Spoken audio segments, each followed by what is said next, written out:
It's Lovez, true 5-star your life driver, checking in as I check myself. Quick message. Have your misery meter on at all times. Don't allow miserable people into your life, into your head. And the tricky part about that is you would think that misery would be like written across somebody's forehead.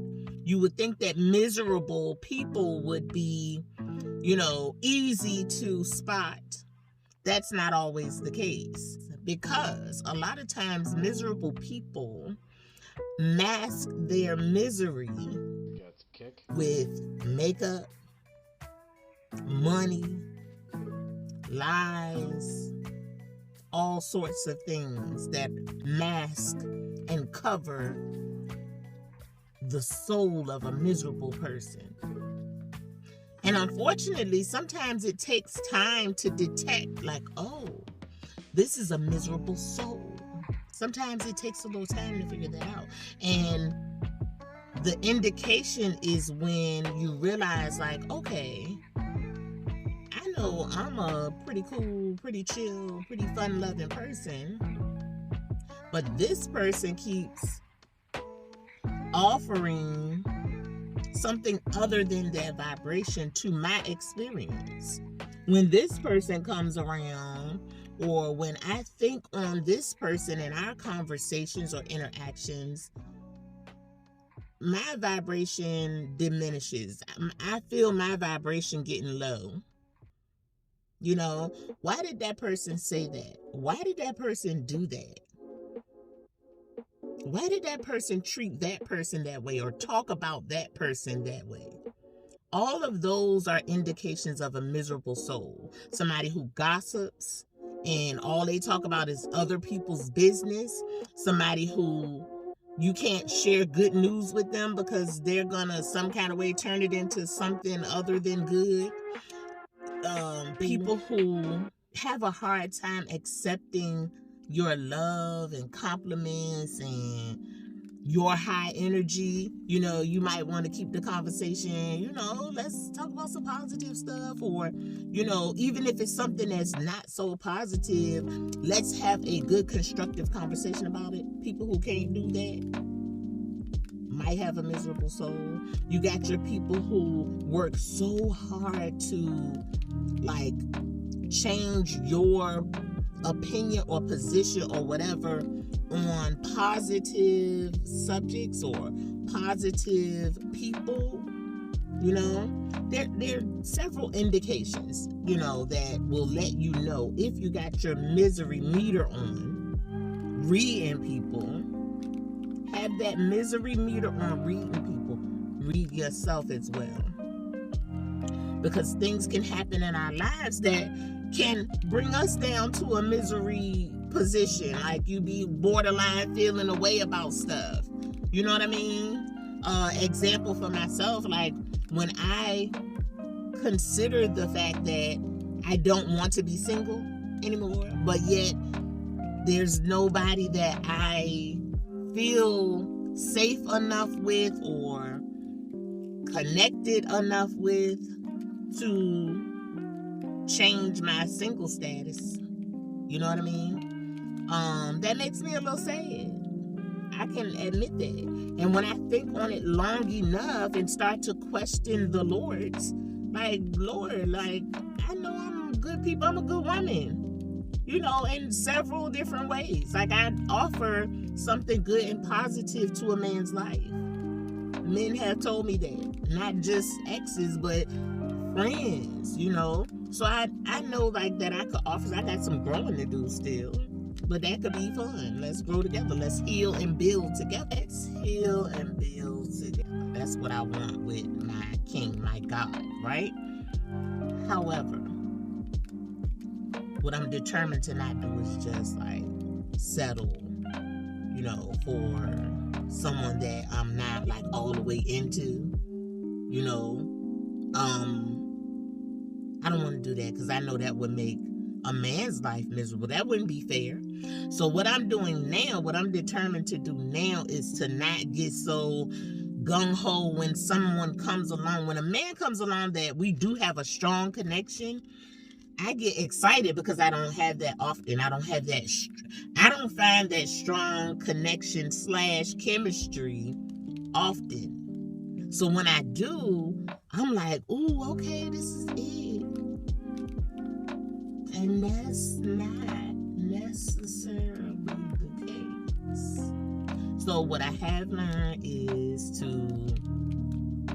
take more time to kind of check the connection and the chemistry to make sure that there are other necessary components to build a good relationship, a good, trusting, honest, consistent relationship.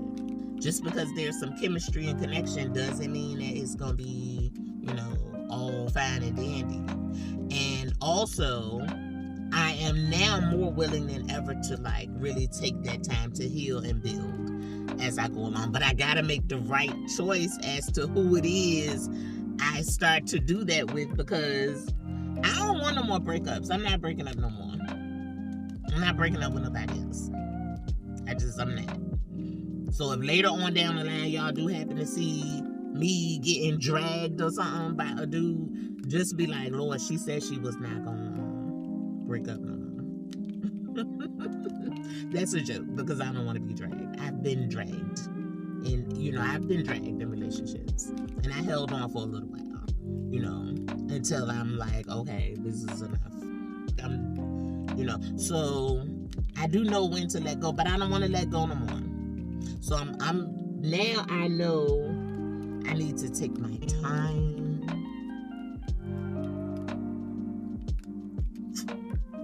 Despite the fact that it might look like, ooh, all systems go. Take my time and heal and build a little bit before actually even entering into a, agreement of a relationship. But anyway, misery monitors on high. Make sure you are checking for a person's misery level. And I'm not saying throw people away per se, because they may be in a miserable spot. They may be in a miserable season. No. That's not what I'm saying, because we all go through that. I just said, I have my moments. I don't like to stay there, because it feels so ugly being in your misery mode. I don't like it, so I don't stay there. But we all have the propensity to be feeling a little miserable. My warning is for people that you come across with a miserable soul. So they can be very cunning, and they can look and come off a certain really cool and whatever way. But when you get to talking to them and you get through some of those layers, or you just watch them, it's like, oh, this bitch miserable. Or this dude he on some miseries type. So just, I don't know, I just felt led to kind of share that, because those kind of people can be like a cancer to your whole life. Like they can, plant seeds of misery, or they can literally turn your tide. They can turn the tide and direction of your life toward misery. And before you know it, you be like, man, why I just feel so bad? Why do I feel so miserable and sad? Like, why? I was okay. And you think about the conversations you may be having with miserable people, the company you may be keeping if a person is just determined to just be low vibrational and miserable. Beware of people who talk about people all the time. Beware of that. And don't be a fool like I have been in the past, thinking that I'm such a good person. Nobody would be talking about me behind my back, because I'm such a good person. If they talking to you about other people, which your mama tell you that when you're young. What they said, the dog who bring a bone to carry the bone or something like that. But plenty of times I have been fooled into thinking like, okay, I'm sitting here listening to this, and me being who I am, I'm like, well, maybe they Or, maybe you should say this to them. And, I'm on that, right? Like, I'm not like, I'm not on that, oh, she dumb for doing that, or, he should, no. I'm always like, well, wonder if this, if that, if, trying to take like the counselor perspective on stuff. But then I realized, like, well, dang, that's a lot of talking about people. And that's when I will like start to backpedal and separate myself, because I don't want to spend a lot of time talking about other people's stuff. That's just not what I do, and I've come to realize that, even though I have been in situations where I found myself caught up in that, and I'm like, this ain't it. I don't want to keep talking about that. I like to talk about like deep stuff or funny stuff, or deep and funny. Let's talk about why it's so funny. It's deep, but it's so funny. Like, let's analyze and deep. Let's analyze and I can't think of the word. Whatever. I can't think of it, but positive. We'll talk about some positive shit. Let's talk about ourselves, like how we've grown, where we need to grow, how we have grown, where we need to grow. What are we working on our own selves? Where are we at this point? Where are we building from at this point? What are we looking for in our own lives? Let's talk about, let's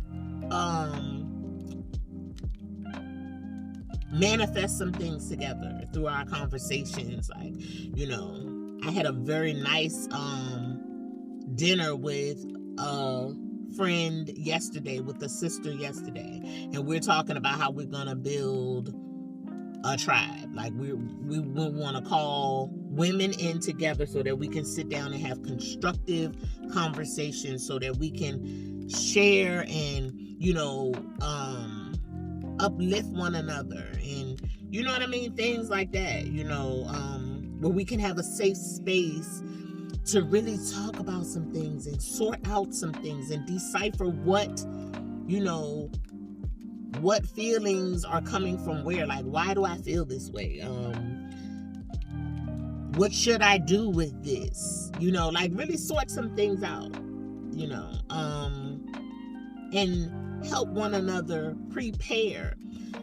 Most of us want that match, that partner, that man that is moving towards his best version of himself. Most women want that. Some women say they don't want a man, they don't need a man, and that's okay, because I now get that. My mother had gotten to that point where she was just, I think, really just scarred, and just gave up. I get that. I don't ever want to be that. I love way too much. Like, I know God means for me to be in a positive connection, a positive relationship.